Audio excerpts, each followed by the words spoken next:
జై శ్రీరామ్. శ్రీ శ్రీ శ్రీ శ్రీ సంపత్ వినాయక ఆలయం పాత్రకోని లక్ష్మీదేవిపేటలో జరిగిన సిద్ధి బుద్ధి సమేత వినాయక వార్షిక కళ్యాణోత్సవం చూడ చక్కగా జరిగిందండి. చూసేయండి. మన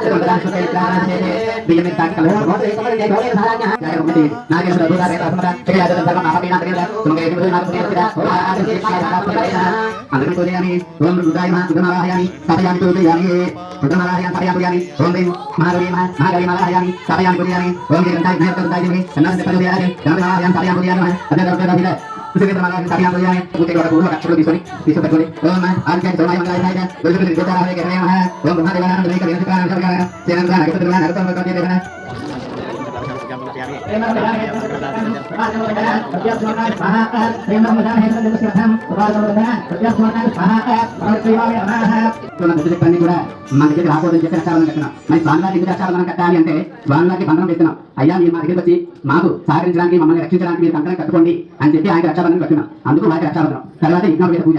రక్షాబంధనం అయిన తర్వాత మనకంటే సువర్ణం వేయాలి. ప్రస్తుతం సువర్ణం అంటే అందరి వర్ణాలు మారిపోతాయి.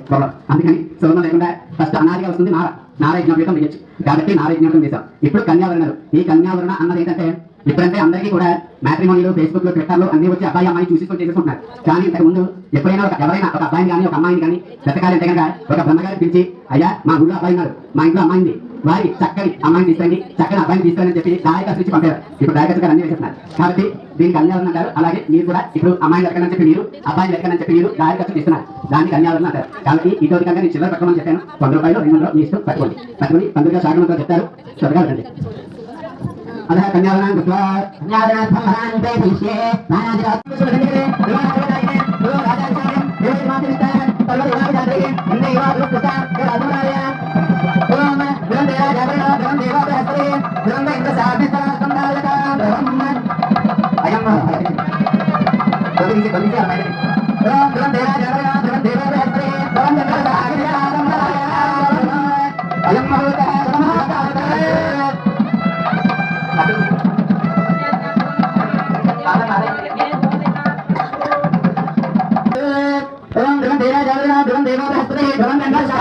సకలాదేవతలకి కాకుండా అన్నిటిని కూడా చూసినటువంటి పరమేశ్వరుడు తన వారసుడు, అలాగే సదాశివుడు మనము తనని భూలోకాన్ని పరమేశ్వరుడు యొక్క కుమారుడయ్యా భగవంతుడు ఇలాంటి వారు అంటే ఏకంగుడు, చతుర్భుజుడు, ఛాయాగారు, నాగేశ్వరుడు భాగమండి గణపతి ఇచ్చి వివాహం చేసుకుంటూ మీకు సమ్మతమేనా అని చెప్పి అడుగు చెప్పారు. అప్పుడు ఎలా అన్నారంటే మీరు మాకు సమ్మతమే చెప్పి శాపం అంటే కన్యాదానం ఉపయోగపడే మాకు సమ్మతమే అని చెప్పి వాళ్ళు పరమేశ్వరుడు వచ్చి వారు ఊహించుకుంటున్నారు.